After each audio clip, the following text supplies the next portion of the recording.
ہم سے بتائیے کہ ہمارے ہاں پاکستان میں اس وقت ایک قانون زیر بحث ہے، ٹرانسجنڈر ایکٹ، اس ضمن میں کچھ بحثیں پیدا ہوئی ہیں، مختصر چاہوں گا اس پر بھی آپ کی رائے سامنے آ جائے۔ یہ بتائیے گا کہ کیا کسی مرد کو اگر محض یہ داخلی احساس ہے کہ وہ عورت ہے تو جنس کی تبدیلی کا حق ہوگا؟ اگر وہ جنس تبدیل کر لیتا ہے تو پھر اس کے بعد جو دینی شرعی فقہی احکامات ہیں، مثلا یہ کہ وراثت کا مسئلہ ہے، اس کو مردوں کی ملے گی، عورتوں کو ملے گی، عورت بنتا ہے تو کیا اس کے بعد اس پر ماں کی ذمہ داریاں عائد ہوں گی؟ تو جنس کی تبدیلی محض اپنے ایک رجحان کی وجہ سے کیا مسلمان معاشرے میں دینی فقہی شرعی لحاظ سے یہ کرنے کی اجازت ہوگی؟ میرے خیال میں اس میں دو الگ الگ پہلو ہیں۔ ایک یہ کہ کوئی آدمی یا کوئی عورت اپنے باطنی احساس کا اظہار کرتا ہے، کر لے۔ دنیا میں ہم جانتے ہیں کہ بہت سے نفسیاتی امراض ہیں جن میں آدمی کچھ سے کچھ اپنے آپ کو سمجھنے لگ جاتا ہے۔ اگر اس میں کوئی طبی پہلو سے اس کی مدد کی جا سکتی ہے، ضرور کرنی چاہیے۔ وہ بھی اگر اطباء کی طرف اور خاص طور پر نفسیاتی علاج کرنے والوں کی طرف رجوع کرتا ہے، وہ بھی کریں۔ اس احساس کے نتیجے میں کچھ جسمانی تبدیلیاں متعین ہو جاتی ہیں۔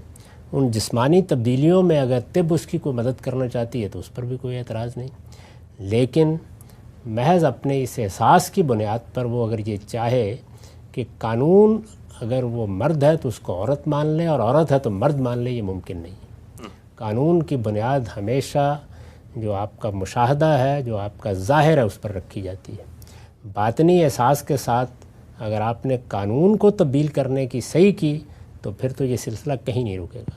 اس لیے قانون سازی کی حد تک تو مرد وہی ہے جو ہمارے مشاہدے کے لحاظ سے اور اپنی جسمانی علامات کے لحاظ سے مرد ہے، اور عورت وہی ہے جو ہمارے مشاہدے کے لحاظ سے اور اپنی جسمانی علامات کے لحاظ سے عورت ہے۔ دعویٰ کرنے کو آدمی پیغمبری کے دعوے کرتے رہے، خدائی کے دعوے کرتے رہے ہیں، اور ہمارے ہاں تو اور بھی زیادہ خطرناک صورتحال پیدا ہو سکتی ہے۔ میں آپ کو بتاتا ہوں، اپنی پچھلی پبلک لائف میں میں نے ایسے کئی لوگوں سے ملاقات کی ہے جو کہتے تھے کہ ہم تو لاہور کے کتب مقرر کیے گئے ہیں، یا ہم فلاں علاقے کے ابدال مقرر ہیں۔ تو آپ جانتے ہیں اس کا مطلب کیا ہوتا ہے؟ اس کا مطلب یہ ہے کہ اللہ تعالیٰ نے نظم ان کے سپرد کر دیا ہے۔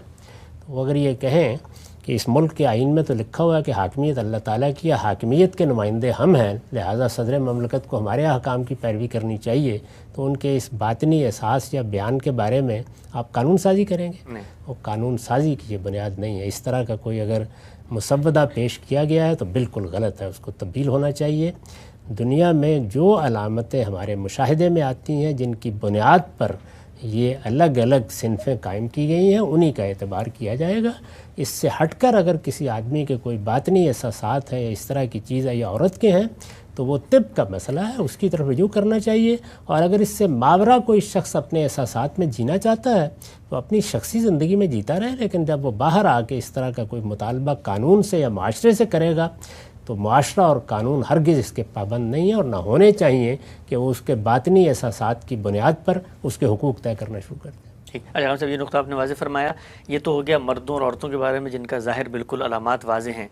وہ ایک طبقہ جس کو ٹرانسجنڈر کہا جاتا ہے، جہاں پر علامات ظاہری طور پہ بھی مشتبہ ہوتی ہیں، دونوں جانب سے ہوتی ہیں، تو پھر وہاں کیا معاملہ ہوگا؟ وہاں پہلے سے ہمارے ہاں بہت سی قانون سازی موجود ہے، وہاں مشتبہ علامات ہوتی ہیں تو ان میں قاعدے ضابطے طے کیے جاتے ہیں اور وہ علم کی روشنی میں طے کیے جاتے ہیں۔ چنانچہ ایسا نہیں ہوتا کہ بالکل ہی اشتباہ ہو جائے، یعنی چند صورتوں کے سوا، ورنہ عام طور پر رجحان غالب کو دیکھ کر اس کے لحاظ سے احکام جاری کر دیے جاتے ہیں۔ ٹھیک، اور اگر ان میں سے کوئی مثلا آگے نکاح کرنا چاہے یا اس طرح کی چیز کرنی چاہے تو جو اس میں اصل آپ بیان کرتے ہیں کہ جی پاکیزگی عفت کا تعلق ہے، وہ اس طریقے سے اگر وہاں منعقد ہو سکتا ہے تب وہ معاملہ آگے بڑھے گا، ورنہ یہ ظاہر ہے اس میں بھی جو جسمانی علامتیں ہیں، جو تعلق پیدا کرنے کے فطری ذرائع ہیں، اگر وہ میسر ہیں تو ظاہر ہے کہ نکاح بھی ہوگا، اولاد بھی پیدا ہوگی، کوئی اس پہ معنی نہیں ہے۔ لیکن اگر وہ موجود نہیں ہیں تو محض خیالات کی بنیاد پر آپ نکاح کے ادارے کو کیسے لوگوں کے تصورات کی سپرد کر سکتے ہیں؟ نکاح کا ادارہ اللہ تعالیٰ کا قائم کردہ ادارہ ہے، اس کے ساتھ کوئی تماشا نہیں کیا جا سکتا، یہ بچے کے لیے قائم کیا گیا ہے اور اس کی ضرورت بھی یہی ہے۔ اگر کوئی نکاح کے قابل نہیں ہے کسی وجہ سے تو جس طرح دنیا میں دوسری چیزیں ہوتی ہیں ان میں پھر وہ آدمی اس طرف قدم نہیں رکھتا، تو یہ اجازت نہیں دی جا سکتی جب تک مرد مرد نہیں ہے اور عورت نہیں ہے، نکاح کا رشتہ قائم نہیں کیا جا سکتا۔